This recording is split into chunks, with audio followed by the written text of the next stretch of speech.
Long to reign over us like a miserable drizzle on the day of a barbecue. Talking of barbecues, Jimmy Savile's sausage-fingered friend will be coronated this weekend, meaning that not only does the World Economic Forum own the stuffed suits in Parliament, but now it owns the monarchy too. As if it didn't already. A man who had a fetish for knocking about with a creepy string-vested paedophile necrophiliac TV presenter and listed Lord Mountbatten, another man who's described as having low moral values, to say the least. As a huge inspiration to him, he will be the King of England, and we're all invited to pledge our allegiance to King Charles III. Now, it begs the question, just how low does your self-esteem have to be to take the knee to this immoral cult frontman?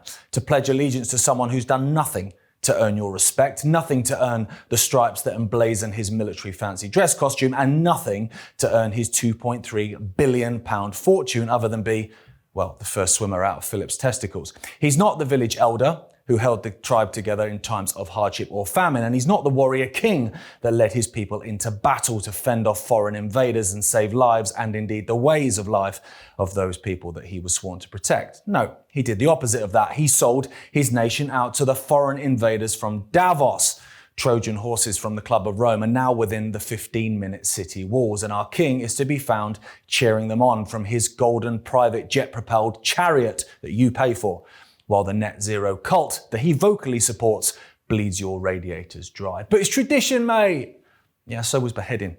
So forgive me for not waving my Made in China Union Jack and cheering on my serfdom with a jug of Pimm's I had to whack on the credit card because, you know, we're all skint, aren't we?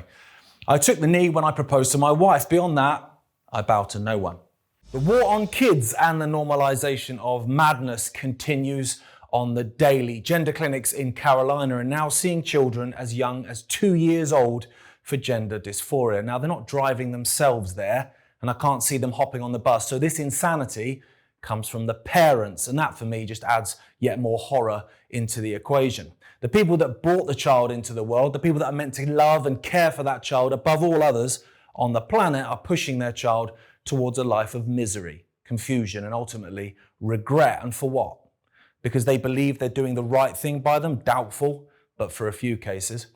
Because they themselves are miserable and confused? Yes, in many cases, but extreme gender ideology and those that ally themselves with it and even promote it globally are doing the absolute worst by our youth. They're taking the purest of our species and turning them into nothing more than trans handbags, the accessory that every good Joe Biden supporting fake liberal parent needs in their wardrobe. Now, to hell with what it means for the handbag when the fashion changes, of course. Last week, Colorado House Democrats voted against making indecent exposure to children a felony. Democrats argued that the bill targets drag shows and the trans community. Okay, so now we're putting the feelings of a handful of red flags that like dressing up in women's clothes in front of kids before the actual safety of children. When can we expect a drag queen story hour to hit our local, old people's homes or our local social clubs, by the way? Because if it's not about targeting the kids, I imagine, we can expect that any time now. Now check this out for a headline, and by the way, it's not April the 1st. Trans woman is cleared of flashing her penis at 3 women using Ohio YMCA after judge ruled she's too fat for her genitals to be visible. Now, why is it the media fact checkers are always having a coffee break whenever a journalist, uses the term her penis? Now, to make things worse, this person's got form too, with a history of complaints, including one of sexual assault against a woman, obviously.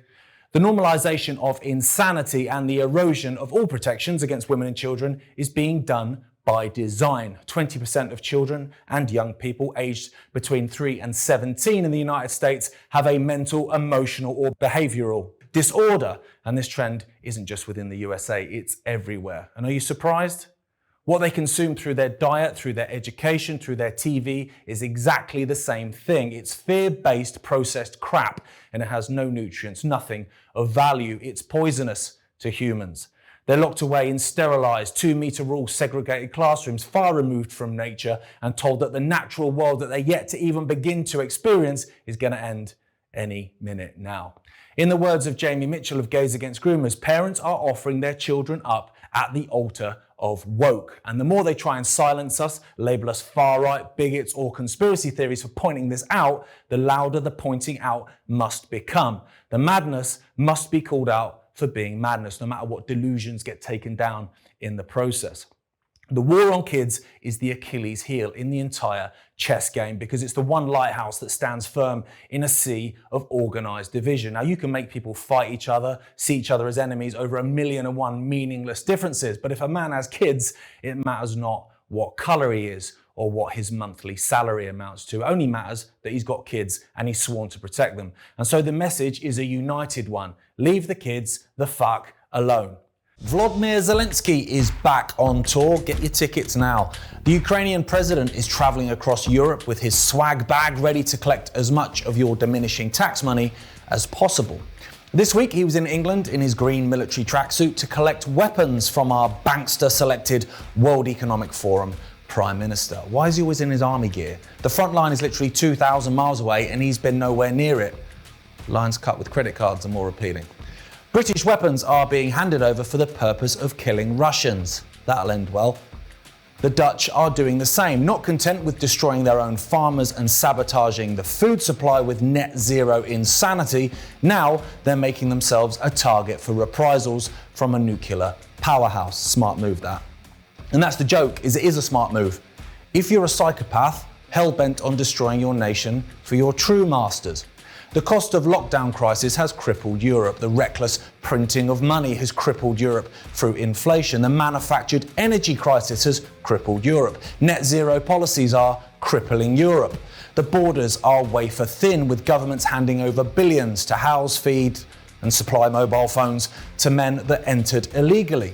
A new report suggests 1 million migrants could enter the UK this year. 1 million.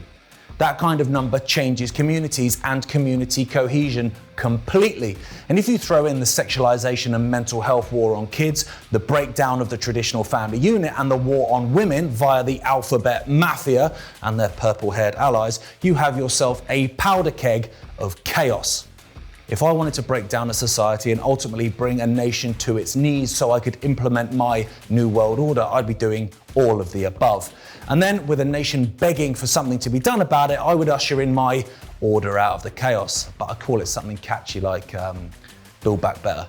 I feel like a broken record when it comes to pointing out the war on children, but as long as people still aren't connecting the dots and understanding that the powers behind world governments, major institutions, complicit media and global corporations are forces of evil, I'll keep banging on about it. The kids are the target. And on the subject of Target, not content with selling branded tuck-friendly swimsuits and chest binders to psychologically damaged children, the American Retail Corporation is now promoting satanic imagery amid the twisted gender ideology upon its shelves. Satan respects pronouns, one slogan reads. Of course he does. His followers are the ones behind it all. Only the most demonic among us would attack the minds and bodies of the most innocent and most impressionable, and therefore vulnerable. After 3 years of covering their faces, terrifying them with tall tales of deadly illnesses and the end of the world, separating them from their peers and injecting them with experimental crap, they're now adding gender confusion into the mix. To be your true self, you just have to surgically alter your body. Make yourself infertile through the use of puberty blockers and other life-altering medications. That's how you become the real you. You know it makes sense. Big Pharma has a customer for life, the depopulation agenda has one less future family to worry about, and the powers that be have a depressed, mentally weakened, confused and demoralized population. A population in that state is far easier to control. But perhaps more importantly, on a spiritual level, you've separated those people from themselves. Their true self has been edited, it's been remolded. But as I've mentioned before, the attack on children will be their undoing, because what most people will allow to be put upon themselves, they won't allow to be put upon their young. Now, on a corporate level, that's already well underway, with Target now desperately trying to avoid a Bud Light scenario by backpedaling as the mass boycott of the brand takes hold. But it's too late. They've shown their true colours, and once the public have seen them, they can't be tucked back into the metaphorical swimsuit. Institutionally, the backlash against the UN, World Economic Forum, World Health Organization, that's growing and growing by the day. People are seeing through these unelected organizations at an ever-expanding rate. Trust in government propaganda arms like the BBC are at an all-time low, with many Brits cancelling their TV licences. They're unwilling to fund their own manipulation. This week, the Ministry of Truth and its marigold-wearing puppet frontwoman Mariana Spring have launched BBC Verify. It's a desperate attempt to boot the horse back into the stable. Good luck with that. And what all this goes to show is it's where the power truly lies. All these organisations that are playing their roles in the destruction of society, they all need us for their own survival. So it's time to pull the plug.